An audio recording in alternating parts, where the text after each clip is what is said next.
एक शहर के डीएम और एसपी साहब मजदूर का भेष बदलकर अपनी शर्ट के बटन में लाइव कैमरा लगाकर अपने ही शहर के एक पुलिस स्टेशन पहुंचते हैं। वे अपनी गाड़ी चोरी हो जाने की रिपोर्ट लिखवाना चाहते थे। पुलिस स्टेशन में पहुंचकर उन्होंने देखा कि दरोगा साहब कुर्सी पर बैठे चना चबा रहे थे। उनके पैर टेबल पर रखे हुए थे और शर्ट के बटन खुले थे, जैसे वह किसी गली के गुंडे की तरह व्यवहार कर रहे हों। इस तरह से वह थाना में बैठे हुए थे। भेष बदलकर पहुंचे डीएम और एसपी साहब ने दरोगा से अपनी गाड़ी की चोरी की रिपोर्ट दर्ज करवाने का अनुरोध किया, लेकिन दरोगा साहब ने रिपोर्ट लिखने से मना कर दिया। इसके बजाय उन्होंने पहले घूस की मांग करनी शुरू कर दी। दोस्तों, आगे इस कहानी में क्या होता है? डीएम और एसपी साहब मजदूर बनकर इस पुलिस स्टेशन में क्यों आए थे? पूरी कहानी की सच्चाई इस वीडियो में जानेंगे। यह कहानी है एक शहर की, जहां हाल ही में एक नए डीएम साहब की नियुक्ति हुई थी। वह अपनी ड्यूटी को ईमानदारी के साथ निभाने में जुट गए थे और अपने फर्ज को पूरी निष्ठा से निभा रहे थे। डीएम साहब के पिता भी एक ईमानदार पुलिस इंस्पेक्टर थे। उन्होंने अपने बेटे को पढ़ाई के साथ साथ अच्छे संस्कार और ईमानदारी का पाठ भी पढ़ाया था। उन्हीं संस्कारों के साथ उन्होंने अपने बेटे की परवरिश की थी। बचपन से ही उन्होंने सिखाया था, बेटा, हमारा ओहदा कितना भी बड़ा क्यों ना हो जाए, हमें अपनी ईमानदारी को कभी नहीं भूलना चाहिए। केवल नाम, रुतबा या पैसा हासिल कर लेने से इंसान की इज्जत नहीं बढ़ती। पैसा तो हर कोई कमा रहा है, लेकिन इज्जत सिर्फ उसी की होती है जो नेक और सच्चा हो। उसके अंदर ईमानदारी का होना बहुत जरूरी है। तुम अपनी जिंदगी में कोई भी ऐसा काम मत करना जिससे लोग हमारे ऊपर उंगलियां उठाएं। मैं अपनी पूरी जिंदगी में कभी सर झुकाकर नहीं गया हूं। अपने पिता की बातों को सुनते और समझते हुए डीएम साहब बड़े हुए। फिर वह अपनी पढ़ाई के दम पर शहर के डीएम पद पर नियुक्त हो गए। ड्यूटी ज्वाइन किए हुए उन्हें अभी 2 दिन ही हुए थे कि उनके पास एक पुलिस स्टेशन के खिलाफ काफी शिकायतें आने लगीं। शिकायतों में लिखा हुआ था कि पुलिस स्टेशन का पूरा स्टाफ जो थाने में नियुक्त है किसी भी रिपोर्ट को नहीं लिखता है। कोई कानूनी कार्रवाई भी उस पर नहीं की जाती। अगर रिपोर्ट लिखी भी जाती है तो पहले रिश्वत के तौर पर पैसे देने पड़ते हैं, तब जाकर रिपोर्ट दर्ज होती है। इसके बाद भी कोई संभावना नहीं रहती कि कानूनी मदद मिलेगी या नहीं। इन शिकायतों को देखने और पढ़ने के बाद डीएम साहब सोचने लगे कि शायद पुलिस स्टेशन और वहां के दरोगा की बदनामी करने के लिए ऐसी फर्जी शिकायतें भेजी जा रही हों, क्योंकि ऐसा अक्सर होता रहता है। इसी तरह 3-4 दिन गुजर गए, लेकिन फिर से वही शिकायतें मिलने लगीं। अब यह शिकायतें बार बार आने से डीएम साहब को लगा कि जरूर कुछ न कुछ धांधली थाने में चल रही है। उन्होंने एसपी साहब को मिलने के लिए बुलाया और उनसे मुलाकात के दौरान इस विषय का जिक्र किया। बातों ही बातों में उन्होंने कहा, आपके थाने में ऐसी ऐसी शिकायतें हमारे पास आ रही हैं। एसपी साहब ने भी जवाब दिया, हाँ, हो सकता है। पिछले कई दिनों से मुझे भी ऐसी शिकायतें मिली हैं, लेकिन मैंने यही सोचकर इग्नोर कर दिया कि यह हमारे डिपार्टमेंट को बदनाम करने की साजिश हो सकती है।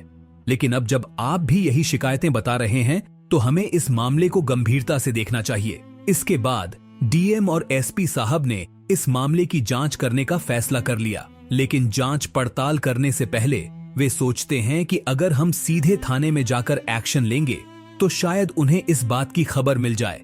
ऐसे में वे हमारे सामने ऐसा कोई काम ही ना करें। इसलिए वे दोनों एक प्लान बनाते हैं। वे तय करते हैं कि एक ऑपरेशन चलाया जाए, जिसके तहत वे भेष बदलकर थाने में रिपोर्ट लिखवाने जाएंगे। ऐसा करने से उन्हें सारी सच्चाई का पता चल जाएगा कि थानेदार उनके साथ कैसा बर्ताव करता है। क्या वह रिपोर्ट लिखता है या रिश्वत की मांग करता है?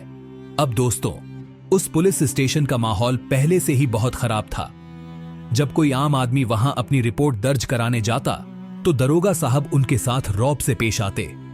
न तो शिकायतें अच्छे से लिखी जाती और न ही उस पर काम किया जाता। सिर्फ पैसे लेकर ही उनकी शिकायतों पर ध्यान दिया जाता था। रिपोर्ट लिखने के बाद भी उस पर कोई एक्शन नहीं लिया जाता।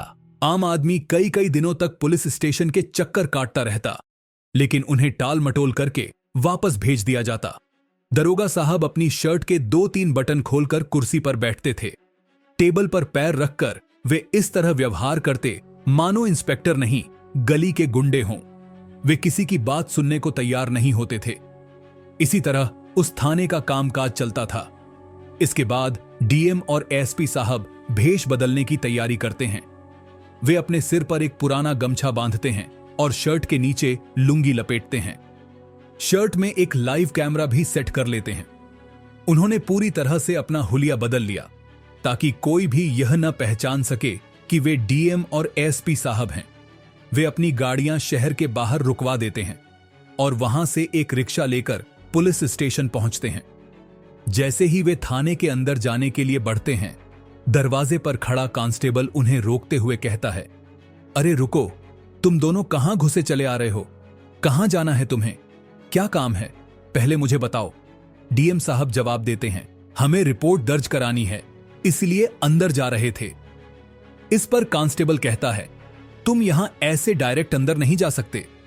क्या तुम लोग पहली बार आए हो जो तुम्हें मालूम नहीं कि थाने के अंदर कैसे जाया जाता है? कांस्टेबल की यह बात सुनकर डीएम साहब सोच में पड़ जाते हैं।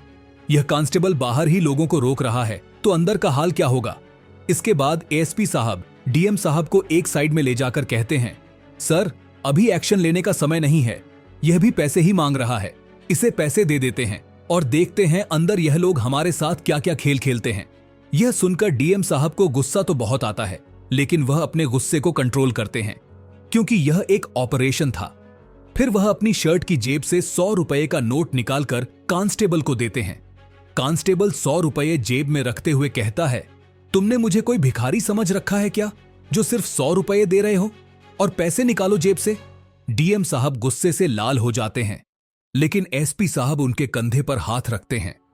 इसके बाद एसपी साहब अपनी जेब से एक और 100 रुपए का नोट निकालकर कांस्टेबल को देते हुए कहते हैं, साहब, हम गरीब लोग हैं, इससे ज्यादा हमारे पास पैसे नहीं हैं।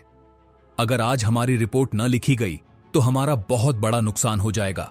कांस्टेबल कहता है, ठीक है, अंदर चले जाओ।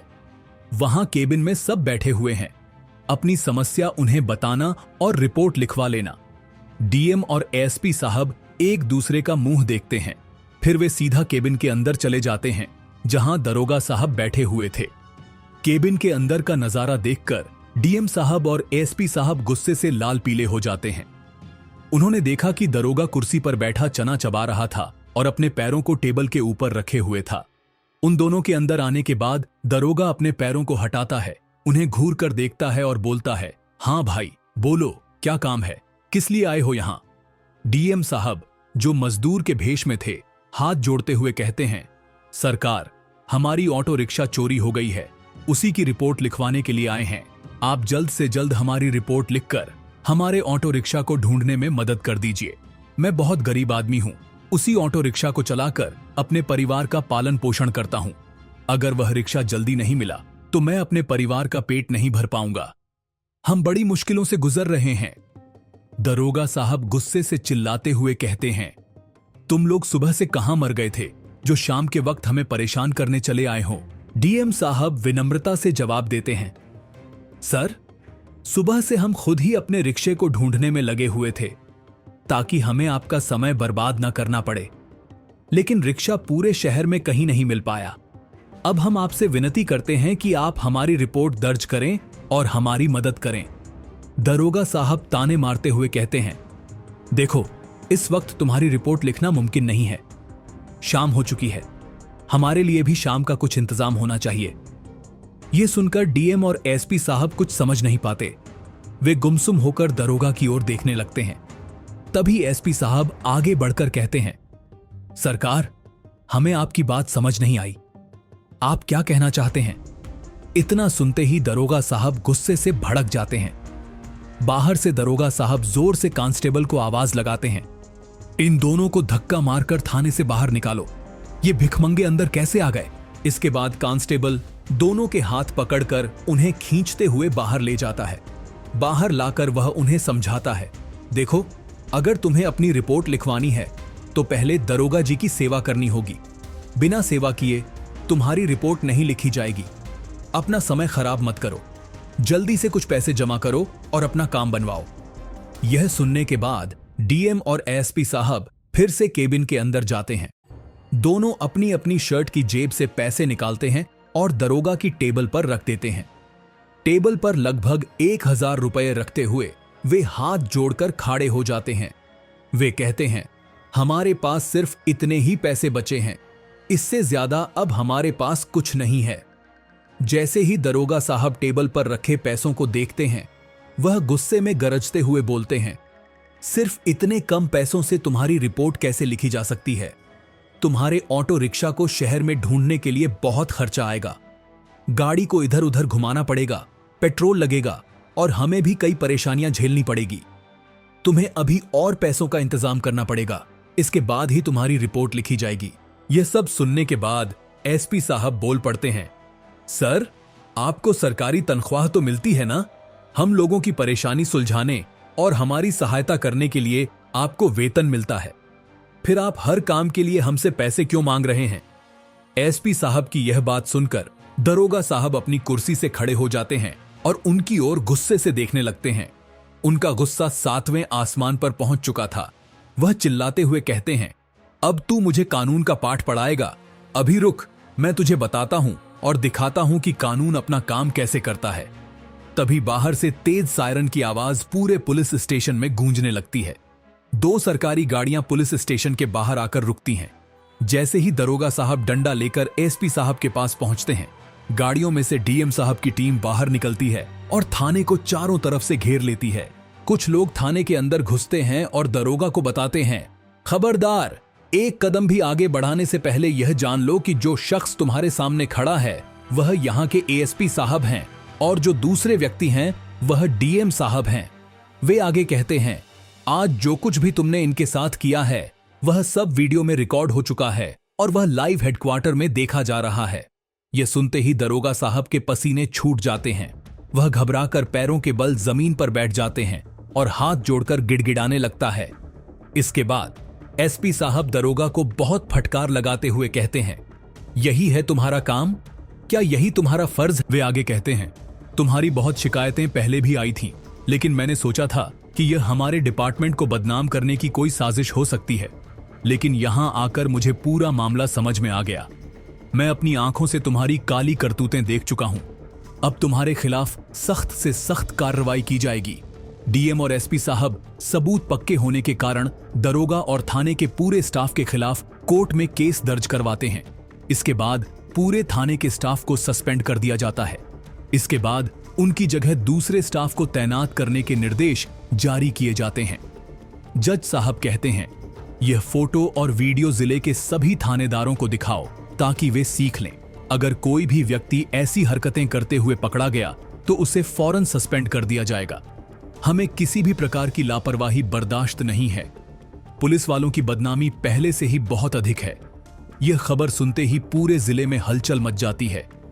डीएम साहब थानेदारों को सख्त निर्देश देते हुए कहते हैं, अगर ऐसा मामला किसी अन्य थाने में देखने को मिला तो उसे भी गंभीर परिणाम भुगतने पड़ेंगे। जैसा करेगा वैसा ही भरेगा। है क्या इसी काम को करने के लिए तुम्हें यहां रखा गया है? वे आगे कहते हैं, अपनी पर्सनालिटी को बढ़ावा दें और अपने कर्तव्य का पालन करें। ऐसी हरकतों से हमारा डिपार्टमेंट बदनामी झेल रहा है। इसमें सुधार की सख्त आवश्यकता है। जब यह बात डीएम साहब के पिता को पता चलती है तो उनका सिर गर्व से ऊंचा हो जाता है। उन्हें महसूस होता है कि उनका बेटा अपना फर्ज पूरी ईमानदारी से निभा रहा है और समाज में एक अच्छा संदेश दे रहा है। इस संदेश से सभी अधिकारियों को ईमानदारी की सीख लेनी चाहिए। डीएम साहब के पिता अपने बेटे की ईमानदारी पर बहुत गर्व महसूस करते थे। जब भी वे डीएम साहब को देखते, उनका सीना गर्व से चौड़ा हो जाता था। उन्हें खुशी होती थी कि उन्होंने एक ईमानदार बेटे की परवरिश की। तो दोस्तों, यह थी आज की कहानी। इसमें डीएम साहब के पिता ने उन्हें हमेशा ईमानदारी पर कायम रहने की सीख दी और उन्होंने भी ईमानदारी की मिसाल कायम की। वे लोगों की सेवा में समर्पित रहे। एसपी साहब के साथ मिलकर डीएम साहब ने ऑपरेशन जारी रखा और शहर को रिश्वतखोरी से आजादी दिलाई। अब आपकी क्या राय है डीएम और एसपी साहब के बारे में? अपनी राय कमेंट करके जरूर बताएं। अगर यह वीडियो आपको पसंद आई हो तो इसे लाइक करें और चैनल को सब्सक्राइब करना न भूलें। फिर मिलेंगे एक नई और रोचक कहानी के साथ। तब तक के लिए धन्यवाद।